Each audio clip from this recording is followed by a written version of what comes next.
अजीजा ने मन पाकिस्तान आर्मी की बस हो गई है, और न सिर्फ पाकिस्तान आर्मी की बस हो गई है, पाकिस्तान की पुलिस की भी बस हो गई है।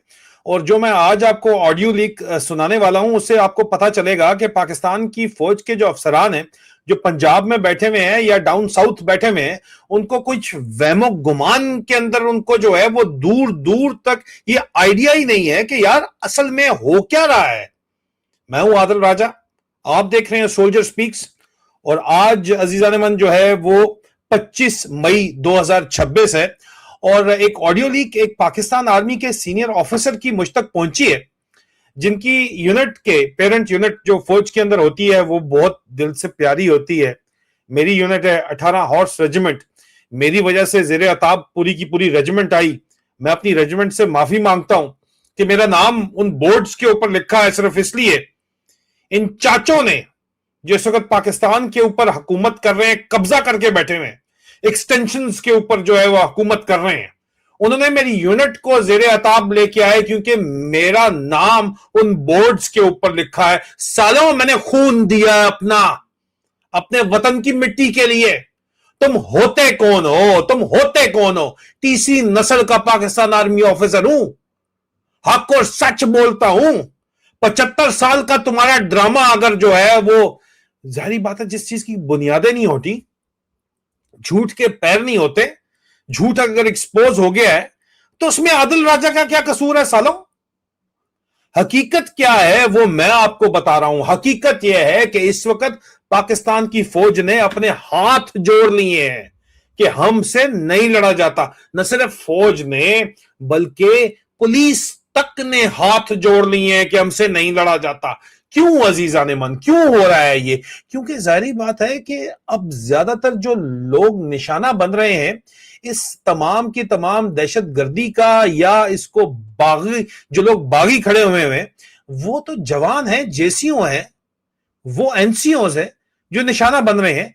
जाफर ट्रेन एक्सप्रेस की ये मैंने क्या परेड स्टेट लीक कर दी, मेरे पीछे पड़ गए।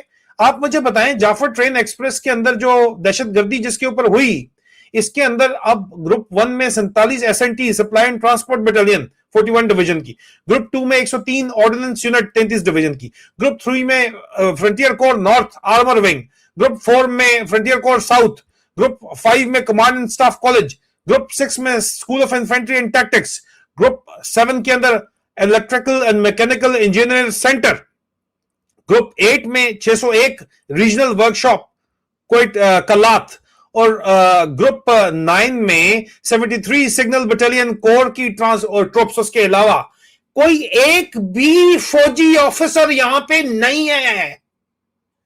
कोई एक भी फौजी ऑफिसर जो है वो सफर नहीं करना चाहता जाफर ट्रेन में, क्योंकि फौजी अफसरों को एयर वारंट मिलते हैं, अगर वो थोड़े सीनियर हैं तो फ्री एयर ट्रैवल, फैमिली को डिस्काउंट वाउचर मिलते हैं 50%। उनको पता है अगर हम ट्रेन में जाएंगे तो मारे जाएंगे, और मारे जाने के लिए जवान हाजिर है। लेकिन क्यों क्यों इतनी बेहसी क्यों है? क्योंकि इनको पता ही नहीं है कि खाता क्या हो रहा है। अब ये आप एक सीनियर आर्मी ऑफिसर की गुफ्तगू सुने जो मुझ तक थर्ड पार्टी के जरिए पहुंची। मैं नहीं ये बयान करूंगा कि किसके जरिए पहुंची, थर्ड पार्टी के जरिए पहुंची, और मेरा उसी थर्ड पार्टी के जरिए क्या जवाब है वो भी सुनिए। उसके बाद मैं बताऊंगा कि बात क्या हो रही है भाई, और क्यों इनके हाथ पैर फूल चुके हैं। गेम ओवर हो चुकी है सालों, गेम ओवर हो चुकी है। तुम सिर्फ और सिर्फ टाइम बाइट कर रहे हो। बांग्लादेश में भी, ईस्ट पाकिस्तान में भी एग्जैक्टली यही हो रहा था।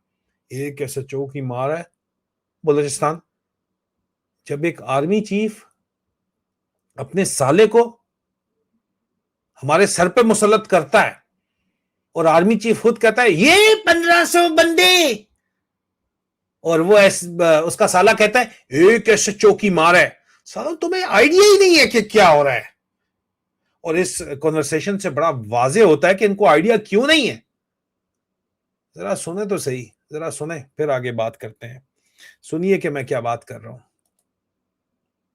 मैंने अभी आगे बाजोड़ में बात की है।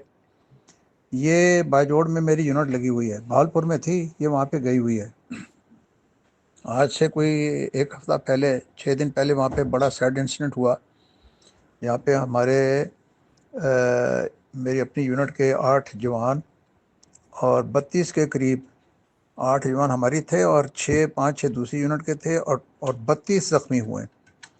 बहुत ही सैड इंसिडेंट हुआ है कि एक गांव में इतनी बड़ी अमवात होनी जवानों की at the hands of these terrorist जो आए हैं। एक मिनट तर्स यार। तो ये और वो बताते हैं कि ये जो बाहर से अफ़गानिस्तान की तरफ से आए हैं, जो भी दहशतगर्द हैं, ये जाने के लिए नहीं आ रहे हैं। हम तो डिफेंसिव पोजीशन लिए हुए हैं अपनी तरफ, लेकिन ये जो आते हैं ना, they are do and die के लिए आते हैं। And they are very heavily equipped with latest weapon. कोई अमेरिकन के हैं या कोई जो भी उनको प्रोवाइड कर रहा है, they are regularly coming pouring in. And he was mentioning कि there have been they have these terrorists have यानी कि ओवरराइडिंग एडवांटेज इन्होंने अचीव कर लिया है, बल्कि सामने बैठे हुए नज़र भी आते हैं। इस तरह के हालात हैं, बड़े बहुत बुरे हालात हैं। यानी कि he was saying in other areas also, Bajaur है, तीरा है, ये है, जितनी जगह पे भी है। An army officer, senior army officer was sharing कि यार ये who is in the thick of it, कहता है सर ये वाली पोजीशन है इस वक्त। यानी कि अभी भी कहता है किसी हमारी एक टेकरी के ऊपर right now firing is going on. तो यानी जब एक जगह होती है इस तरह का, क्योंकि माउंटेनस वॉरफेयर है ना, they are all occupying high टेकरी, हाई पोजीशंस। और इस पर तो इन्होंने अफगानी, तो आपको पता है, they have fought against Russians, सारी जगहों के साथ इन्होंने फाइट। माउंटेनस वॉरफेयर में तो ये माहिर हैं और उसके अंदर ये डू एंड डाई वाले हैं। हमारा ट्रेन सोल्जर है, हमारा ट्रेन ऑफिसर है, वेलेबल, मोस्ट वेलेबल पर्सन है। और ये जो है, ये बड़े बड़े बाल, बड़े बड़े शक्लें कारों में से निकल कर, और ये पीछे जाने का ना, कहते हैं अपने घर से निकलते हैं खुदा हाफिज करके निकलते हैं कि बस अब जाके मरना है। क्या क्या मोटिवेशन है? नो मोटिवेशन के क्या चीज़, इनकी डिमांड भी नहीं पता कि किस लिए ये है। कि मसला होता है ना कि कोई एरिया ऑक्यूपाई करना है या इन्फ्लुएंस करना है, बस spreading terror in the hearts of enemy, बस ये उनका है कि आप जाके फैला दें। और हम अपने मुल्क को डिफेंड कर रहे हैं, वो आते हैं और अंदर आके बस इस तरह है उनका। अब सबसे बड़ी बात यह है कि negotiations is the only way forward. और वो चीज़ ये है जनाब, हमारे आदमी बड़ी सीरियस पोजीशन है। और ये जो हमारा सरबराह है वो इस चीज़ को मानने का तैयार ही नहीं है, आर्मी चीफ। अल्लाह खैर करे। टाइम एंड अगेन ही वो सेइंग सर आप दुआ करें हमारे लिए, अल्लाह खैर करे। Thank you. मेरा जवाब सुन ले उनको जो मैंने दिया थ्रू थर्ड पार्टी। जिस वक्त वहां पे इनडिस्क्रिमिनेट फायरिंग करते हैं अपने मुल्क के दिफा के चक्कर के अंदर, आपकी स्ट्रेटजी तो सिरे से कोई है नहीं। आप टारगेट तो जो है वो, या तो टारगेटेड आप जो है वो फायर करें। आप पूरे पूरे अपने भी इलाके के अंदर, पाकिस्तान में इस तरफ भी डिवाइडेड ट्राइब्स हैं, उधर भी दोनों तरफ अफगान ट्राइब्स ही रह रहे हैं, पठान ट्राइब भी रह रहे हैं, एक ही कौम है। अब आप यहाँ अपने तरफ भी जो आपको लगता है कि इंसर्जेंट ट्राइब है या टीटीपी को सपोर्ट कर रहा है, आप बजाय इसके कि टारगेटेड ऑपरेशन करो, आप कहने को तो कहते हो कि हम इंटेलिजेंस बेस्ड ऑपरेशन कर रहे हैं। नहीं sir, I have been doing it. आप जाके पूरे पूरे गांव को heavy artillery, medium artillery, field artillery से हिट करते हैं। उसके बाद आप कोबरा गनशिप्स ऊपर लेके और नीचे आप टैंक आर्मर्ड कार स्क्वाड्रन के उठा के, और आप जो है वो एचएमजीज लेके चढ़ जाते हैं उनके ऊपर। कोई बिल्ली भी हिले तो आप गोली फायर मार के जो है ना पूरे का पूरा उसके ऊपर मैगजीन खाली करते हो, उसके बाद आगे जाते हो। तो सर जिस वक्त, और ये आप उस तरफ जा तो खुद सकते नहीं हो, तो आप अपोजिंग साइड के ऊपर जो है हैवी आर्टिलरी फायर कर रहे हो, तो उसमें आप उनकी यूनिवर्सिटीज, उनके मदरसे, उनके घरों को मार रहे हो, तो उसमें उनकी औरतें और बच्चे मर रहे हैं इस तरफ भी और उस तरफ भी। Then what do you expect sir? What will they do in return? What do you think? कोई मजाक है क्या? हर कोई यहाँ पे आपके ख्याल में चूड़ियां पहन के थोड़ी बैठा हुआ है, ये पंजाब थोड़ी है या जीटी रोड का पठान थोड़ी है। They will retaliate. That's what they've been doing to the Russians. That's what they've been doing to the Americans. तो आप किस खेत की मूली हैं यार? और आपने बगराम एयरबेस का ठेका क्यों दिया है, जाके लेने लिया क्यों वॉशिंगटन डीसी में कि आप लेके दोगे, क्यों कहा है ट्रंप को जाके आपने? तो sir this is a problem, for God sake realize this. And I do agree that बातचीत के अलावा कोई और हल नहीं है इस मामले का। You are going to burn the country entirely. आप जो काम कर रहे हैं, डोंट डू इट। और बातचीत जो है वो मुनीर कर नहीं सकता, क्योंकि आसिम मुनीर के पास लेजिटिमेसी नहीं है, मैंडेट नहीं है, वो सिर्फ डंडे के जोर के ऊपर चलना चाहता है। तो उस डंडे के जोर के ऊपर तो you can only do as much, and you are suffering, and this will only increase. You are right, जिसका आपने बीवी मार दी, जिसका बच्चा मार दिया, वो वापस जाने के लिए थोड़ी आ रहा है, फिर वो अपना बदला मुकाने के लिए आ रहा है सर। अब जिनका ये जिक्र कर रहे हैं, बिल्कुल उन्होंने ठीक कहा कि आर्मी चीफ के बारे में उन्होंने कहा कि उसको ये बात समझ ही नहीं आ रही। फौज के ऑफिसर्स को भी पता है कि साले आर्मी चीफ को ये बात समझ नहीं आ रही। क्यों नहीं समझ आ रही भाई? वो अपने इश्क मशूकी से निकले, वो अपने पीने पिलाने से निकले, तो उसको समझ आए बात। उसको क्यों समझ आएगी? एक ये बात है। जिनका ये बात करें, मैंने इसके ऊपर बड़ी डिटेल के अंदर वीलॉग किया था कि पूरा पाकिस्तान अंडर अटैक है। लिंक डिस्क्रिप्शन के अंदर मौजूद है इस वीडियो की, देख लीजिएगा। मैंने तफसीली वीलॉग इसके ऊपर किया था। उसके अंदर जो शहीद सोल्जर्स हैं, नायब सूबेदार अल्लाह दिता 26 FF के हवलदार उमर फयाज सिग्नल 172 का, नायक जावेद सिग्नल 172 का, नायक अम्मार रजा 26 FF का, सिपाही उमर 26 FF का, सिपाही फैसल सिग्नल का 26 FF का, सिपाही कलीम 26 FF का, सिविल नईम 26 FF कैंटीन वाला, नायक नेमत, ये जो है स्पेशल ऑपरेशन SOS ग्रुप का, ठीक है जी। उसके अलावा जो जख्मी हैं उनकी तो लिस्ट बड़ी लंबी है। उनकी तो लिस्ट मैं आपको बता दूं तो मेरे पास पूरी 35 लोगों की लिस्ट है, 35 जख्मियों की लिस्ट है। लेकिन उन 35 जख्मियों में एक भी अफसर शामिल नहीं है। जो मैं शुरू में बात कर रहा था कि भाई तुम लोग जो काम कर रहे हो उसमें तुम अफसरों को तो बचा रहे हो, लेकिन जवानों को और JCOs को मरवा रहे हो। तो तुम्हारे ख्याल के अंदर इसका कोई रिएक्शन नहीं आएगा?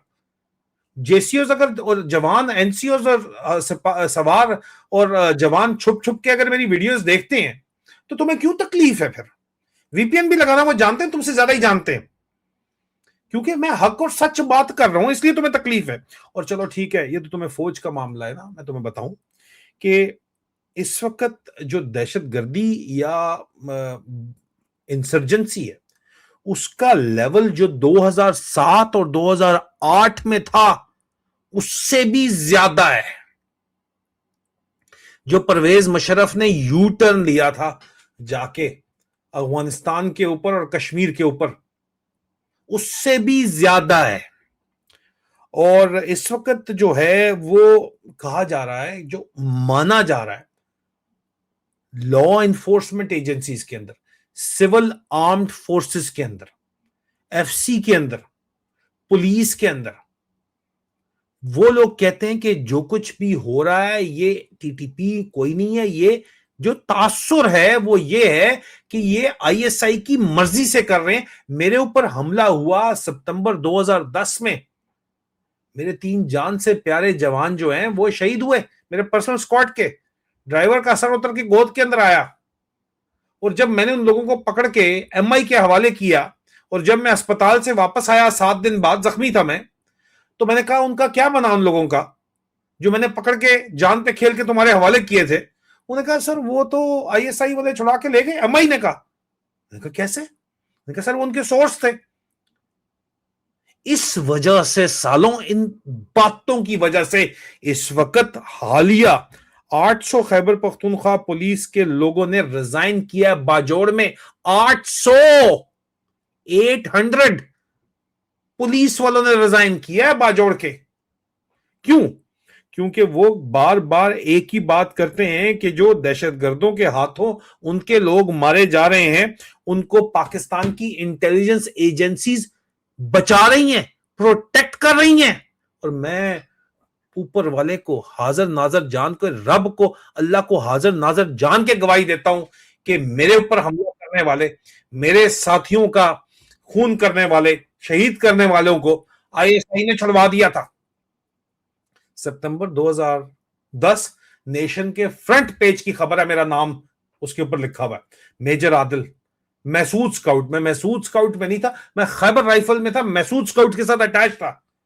मेरे ऊपर हमला हुआ, मेरे जवान शहीद हुए, मैंने जान पे खेल के लोगों को पकड़ा, दो जो है उनको मारा, और जब मैं उनके हवाले करके वापस अस्पताल पहुंचा, वापस आके सवाल किया तो जवाब में सर वो आए सही बोले छुड़ा के ले गए। ये कोई मजाक है क्या?